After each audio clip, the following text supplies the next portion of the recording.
Salut, salut, cher public camerounais, cher public africain. Je voudrais vous dire merci. Merci à tous les internautes. Merci à tous les Camerounais, à toutes les Camerounaises, à tous les Ivoiriens, à tous les Africains, à tous les êtres humains qui, en réalité, ont été touchés par mes révélations. J'ai fait des révélations qui ont été une surprise pour beaucoup.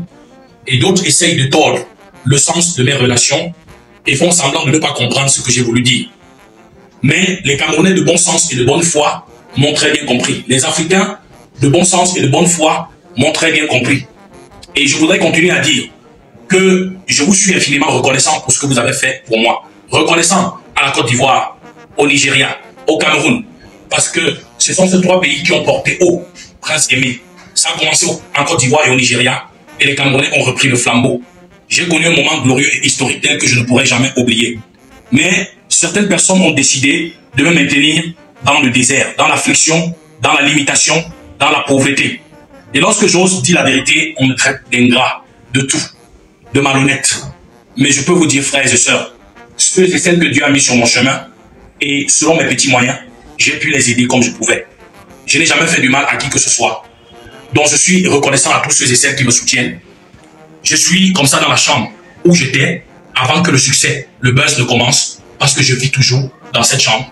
Je demande à tous mes frères africains, ivoiriens, camerounais, de continuer à se battre, à tous mes frères et sœurs, de continuer à se battre jusqu'à ce que la vérité triomphe. Vos voix, vos vues, votre soutien, l'énergie que vous avez déployée pour communiquer, pour porter haut le projet de Viviane, vous ne pouvez pas laisser que des personnes puissent avaler cela comme ça et s'en tirer aussi facilement. Prince Aimé est dans le noir. Prince Aimé n'a rien eu de Viviane à part la voiture de 5 millions. Je suis encore dans la chambre où j'étais lorsque le succès a commencé. Il y a des révélations que je ne vais pas faire maintenant, mais que je pourrais faire d'un moment à l'autre. Et vous serez davantage choqués. Mais je vous supplie de m'arracher entre les mains de ceux qui ont pris ma carrière et ma destinée en otage. Merci à Malon Survivor pour sa sortie, parce qu'on m'a parlé du contrat, mais je n'ai jamais été au courant des différents points qui ont constitué le contrat de Malos. Malos est mon frère, on n'avait pas besoin de lui mettre la barrière pour me rencontrer. C'est triste ce que je viens d'apprendre. Je suis choqué. Mais Dieu va faire triompher la vérité dans cette histoire. Merci.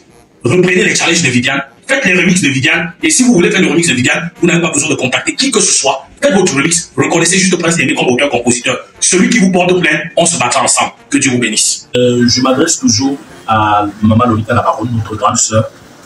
Et je voudrais aussi m'adresser à tout le public africain, à tout le public camerounais, à tous les êtres humains dans le monde entier, pour dire que j'ai beaucoup de respect pour Maman Lolita, mais parce qu'elle n'a pas de bonnes informations, soit elle peut se tromper, soit malheureusement, elle peut mentir. Parce qu'il n'y a jamais eu de transaction d'argent entre mon petit frère Malos et moi. Malos avait proposé de payer mon billet d'avion pour que j'aille en Côte d'Ivoire.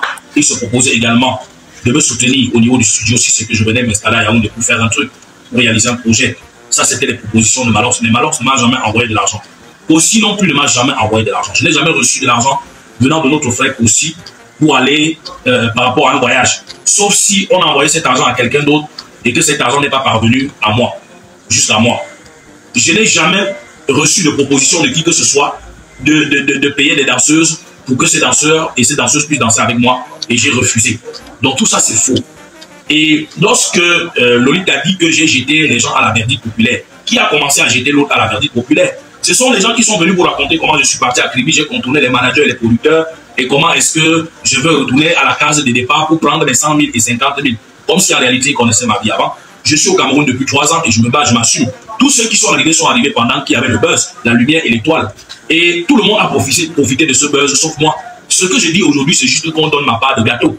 Et que Maman Lolita ne dit pas des choses qu'elle ne pourra pas assumer, parce que les preuves des virements dont elle dit détenir, je voudrais qu'elle présente.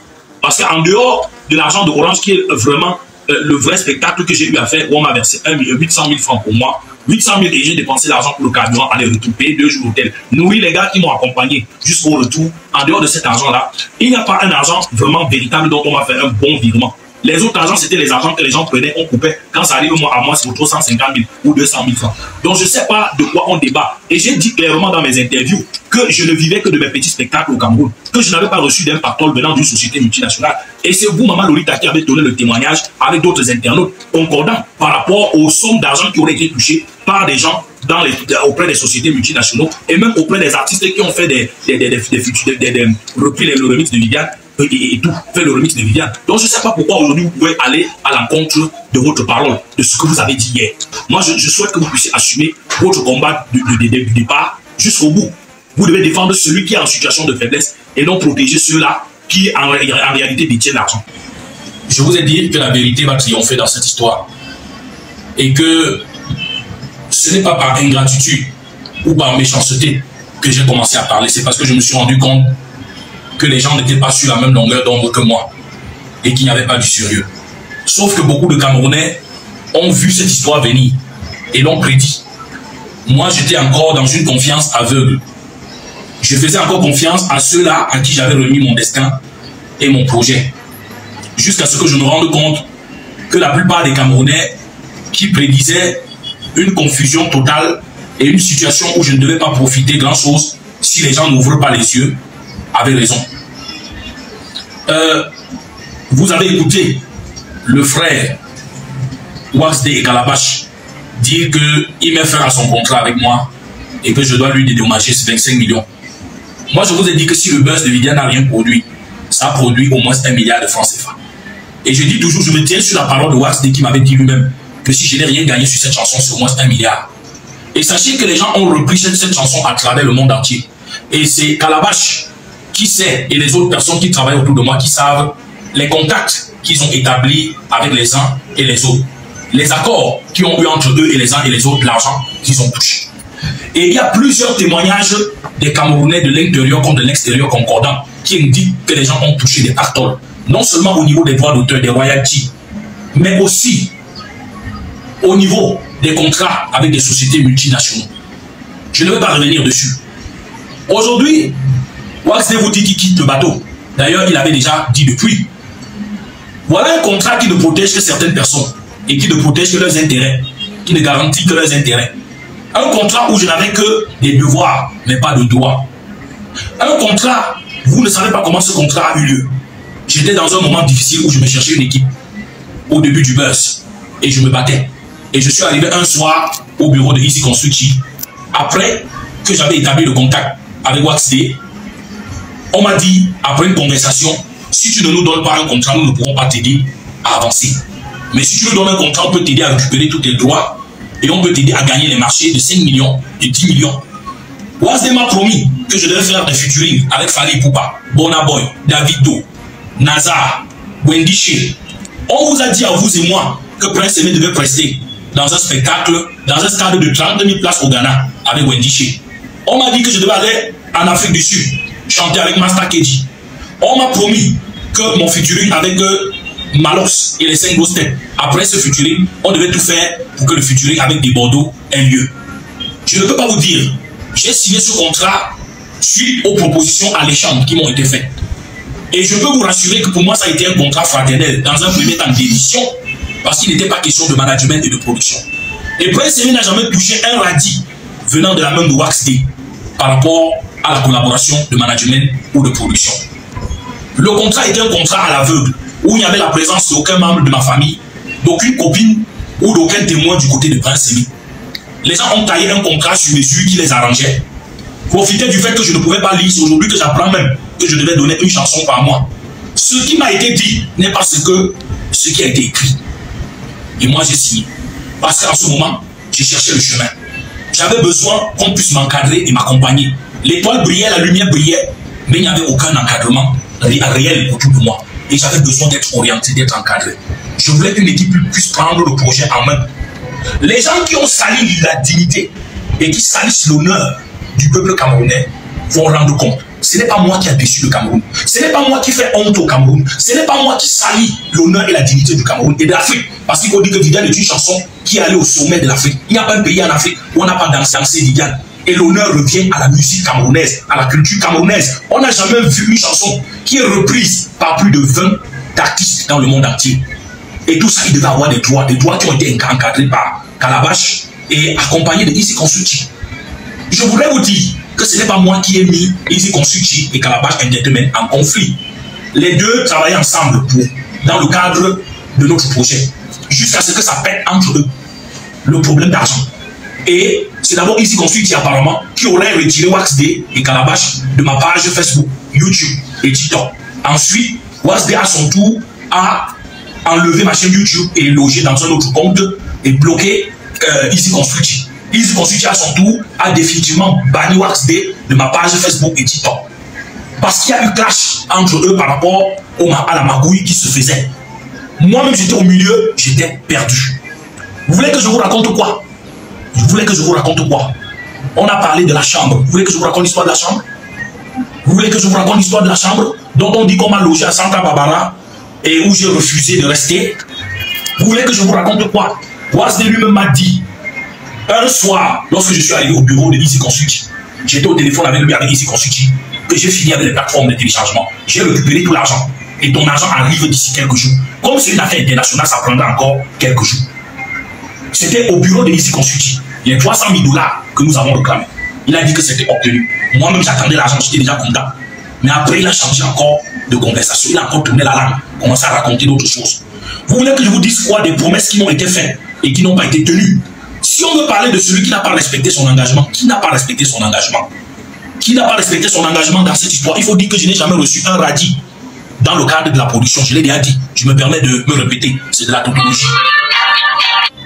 Donc, je voudrais dire que c'est pas Wax Day, Calabash, ou même mes frères de Easy, pour qui j'ai beaucoup de respect, qui ont amené la lumière autour de Prince Aimé. Les gens qui ont fait le job, nous le savons tous. Il y a des Bordeaux, il y a les frères au Nigeria, il y a Malheur Survivor et toute la solidarité camerounaise autour. Wax Day n'a fait qu'accompagner le projet. Il n'a fait qu'accompagner la solidarité camerounaise autour du projet Viviane. C'est pas lui et ce n'est pas qui que ce soit qui a apporté la lumière autour de Prince Aimé. Nous tous, nous sommes importants les uns pour les autres, mais personne n'est indispensable. Dieu est le Dieu de tout un chacun. Qui aurait cru que Prince Aimé ressusciterait autant, avec autant d'énergie et d'engouement en 2024? Ce sont les choses de Dieu.